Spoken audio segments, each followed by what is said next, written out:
my way to work, and I think if you've been watching my videos, you know that I go off inspiration. So I'm driving, I'm inspired, so I'm going to speak. Now, if you see me looking away because I'm driving at the same time, okay?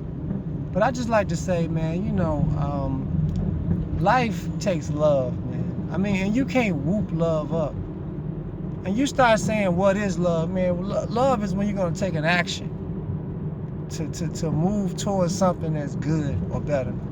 I was thinking about this, and I was thinking about R. Kelly. I'm not about to talk about R. Kelly and say, he look what he did to the girl, because, look, I'm from the south side of Chicago.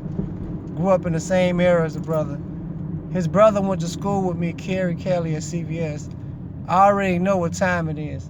The interesting thing that I felt about that whole situation, and I'm not about to talk about him as an individual, because, what it is what it is. But I remember hearing about those tapes, because I want to look at it. I didn't like it. It was just too much for me to see some little shorty get done like that. But when I was talking to people about it, I hear their response saying, this little shorty, it's her fault that she fast and whatever and all this other stuff. So I'm thinking to myself that, whatever she is, she's still a minor, and minors need protection. And that's why you have adults that say, hey, you out on the wrong track. Let me get you on track. But when I felt the lack of love for that little shorty, for men and for women, I say, man, this is some cold-blooded type stuff. And this don't got nothing to do with race, culture, because I'm not talking about black folk, white folk. I'm just talking about love. And I'm just talking about for communities, world communities, whatever you want to say. When you don't have no love, and you don't take care of the shorties, and you don't take care of the adults, then what kind of society do you have? A loveless society. Now, the interesting thing that I want to say about that whole situation with R. Kelly, and I'm not about to talk about the brothers. I already knew these type of things. But if you Chicago and you from the South Side, you already know what time it is. I already know what time it is. I ain't need nobody to tell me. I already know. No judgment of the brother, but it's just the fact that so many people, they love fame and love things that ain't real, that they disregard stuff because, of the accolades and all this other stuff. So it's like, where's the love, man? Where is the love? It's there for some people, but it's not there also. But the killing part of it to me was that it took a Lifetime movie to come out for people to start making all the, oh yeah, man, that's how they do it. Come on, man. You telling me y'all know all these musicians coming out? Man, come on, man. Y'all fake too. Man, y'all knew what time it was, but, it's just not real. That's why we don't have the society needs to be overhauled in the Renaissance, because it's all on stipulations, wordplay. You said this. Did you really mean it? Like, I look at a lot of this stuff that be on the news about Trump, and they always talking about, well, you made this conversation and you made this allegation, and he didn't say that he didn't like black folk, that he thought that they should get killed. But you know what? This is what I want people. You can feel. I mean, I'm talking about, just get out the word. You can feel when something ain't right.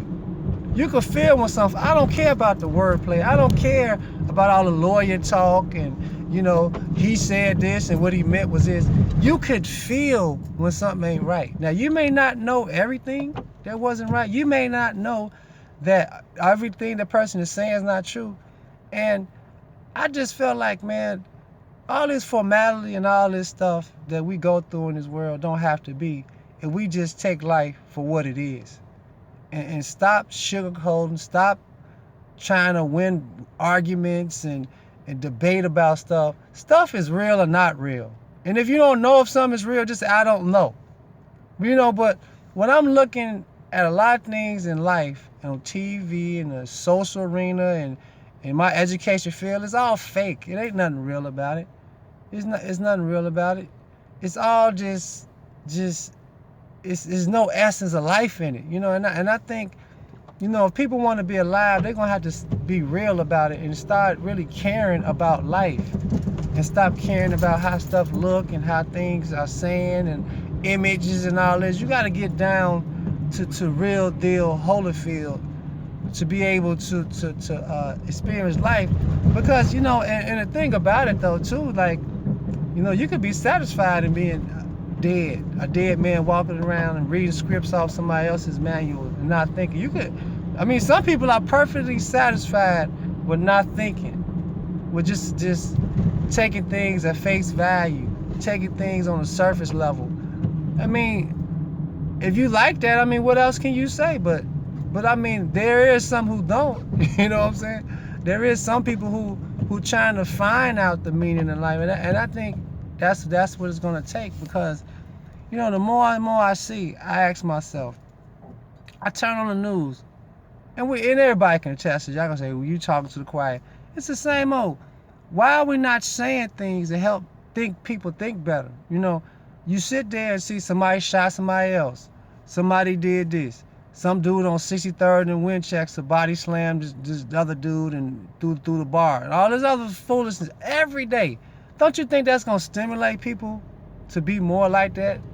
Don't you see all these weird, crazy movies help stimulate a negative vibe? Look at the stuff for children. Are we really thinking about the things that we're going to digest?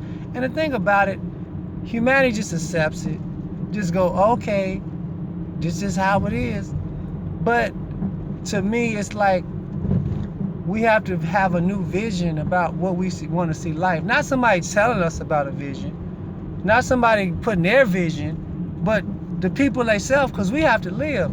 Many of these people that make these laws or whatever the worlds they're living in, they're not living in the real world. They're not living in our world. They're not even connected and don't even care about what the average person goes through. Now, I'm going to talk about the football situation with the brother from the 49ers, Colin. Now, I'm not for it or against it. You know what I'm saying? I'm just observing. The brother say, I'm taking a knee because of police brutality. Now look how they flipped it. Oh, he's un-American. No, we're not talking about a flag in America. We're just talking about the police brutality. Now, nobody addresses the police brutality. It's just, you un-American. No, we ain't talking about that. You know what I'm saying? The thing we're talking about is I'm taking a knee for all the people that's getting killed for no reason. Now, is he saying the truth? That's what I'm talking about. Is he saying the truth? Like, I take Farrakhan. Now, I like Farrakhan. Because he tell it like it is. I like Farrakhan. So Facebook say, we don't want you on Facebook. Well, it ain't because of what you're talking about. Well, it ain't about Farrakhan. It's about people that stand for truth, because Farrakhan could be me, could be you, could be anyway. That's violating your rights to tell the truth. Now, if you're going to say that an individual is lying, you're going to have to be able to pinpoint and show what the lie is they're telling.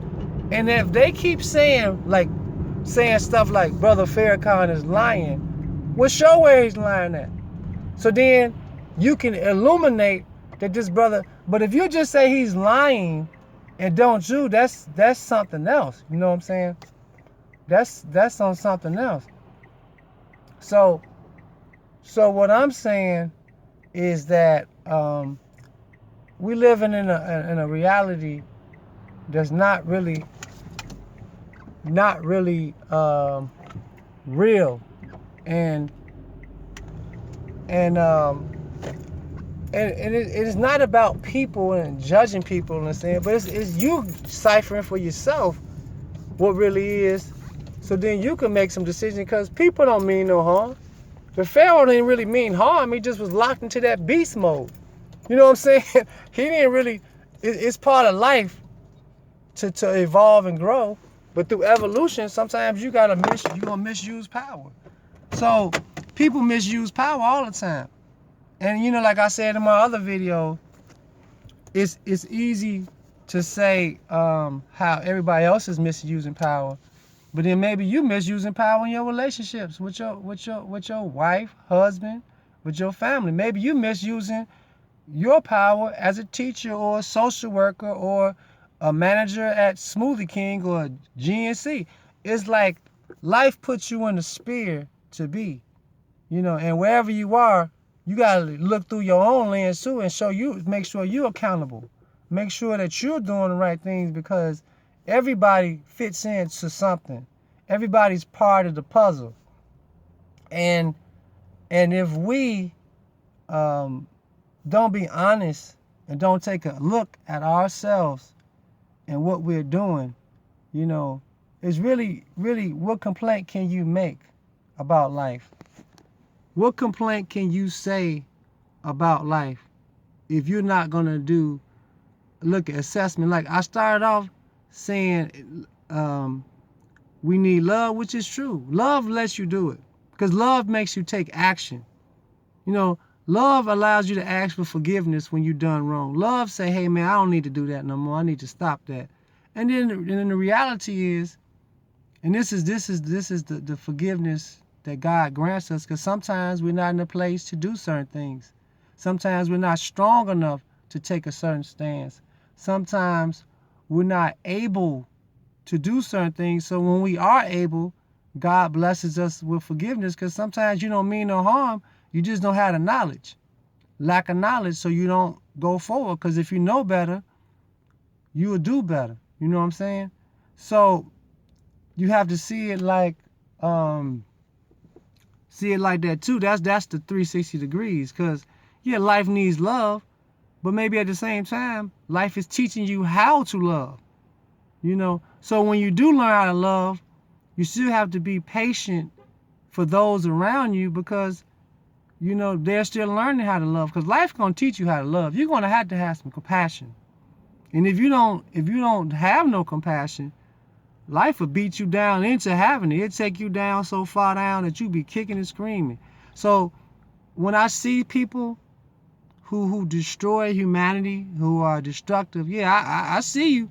But don't you know, you don't control nothing. And God will take you all the way down to the point of you just crying out, please God help me. I already know. I already know. He'll make the one that think he's the toughest of toughest. I'm gonna do what I want to do. I'm gonna die. Yeah, okay. That sound good. That's a little claim we used to say on the South Side of Chicago. No, this is what we used to say with Shorty. That's what your mouth say. Cause people say a lot of stuff. That's what your mouth say. But when life humbles you, it makes you feel, because you're gonna have to learn how to love. People out here being cold, don't know how to care about nobody, don't want to give nobody a hug, don't want to say something nice, grumbling and rumbling. That's out of order, man. But I mean, we supposed to care for ourselves and care for other people and feel for other people. When you see pain in others, you know, you ain't supposed to say, oh, whatever, that's them. Because, hey, that could be you. Think about it. And then when you go through your thing, you want everybody in the world to pray for you and calling up churches, and I want the prayer warriors to come. You know, we need to be doing that for each other, you know. And how do you do that for each other? That's a good statement. How do you do that for each other? How do you love? Well, love is in you. You don't got to teach a lion to take care of his cub. Naturally, that lion is going to try to take. And break it down like this. If you get a chicken and she got some baby chicks, and you put you put both of them in a lion's den, that chicken is gonna try to die for that baby naturally. So when we gonna start doing that? When we see our little shorties out there getting abused and raped, and when we gonna protect them? Ain't that what the little baby chicken do? Ain't that what all life do? With their little baby fox, and a fox out there with his mama fox, and a group of hyenas come attack them. She gonna just let them kill her? No, she gonna protect her to death. So if we're not willing to die for something, I'm not aiming this at no culture. I'm just saying all. If we're not willing to put our life on the line, then you're not fit to live. You're not living anyway, because you gotta have some code and ethics. Some things just can't roll with you. Some things ain't just suitable. Like, nah, I gotta lay my life down for this. Not like physically get killed, but I'm saying I gotta just, I don't know what God gonna get me, how God gonna get me out of this, but this ain't right. So sometimes you gotta be willing. You gotta be willing to go that extra mile. You gotta be willing, and that's what the love, because really love is just an action. Love is action, man. You know, you don't nobody love you unless you act. People talk all day, every day about, oh, baby, you the best. Now, I ain't seen people, baby, you the sweetest thing since sliced bread, honey. I love you so much. Then he gets mad. Shut the F up, you stupid. 5 minutes later, what happened to the love a few minutes ago? Because that was emotional. See, love is different. Love, you know, you keep coming back, you stick in with somebody, you fight, you get off the ground. I mean, it's a commitment. See, love and commitment is on the same thing. So, you know, like, we need to commit to things that the community needs, that people need. We need to commit to things our children need. We need to commit to cutting off foolishness. We need to commit to taking care of our body. Because look, what you gonna do without a sound body? What you gonna do without a sound community, without a sound family? You can't do nothing. So unless you commit and make some type of plan and stop everybody wanting to be a chief, everybody want to be a leader, everybody, I ain't listening to her, I ain't listening to him, stop it. Get on there. So I just want to say God bless, because I'm about to go on Smoothie King and get me a juice, because I've been thinking about it, but I got inspired, so here I am. Take it easy, y'all, and have a great one.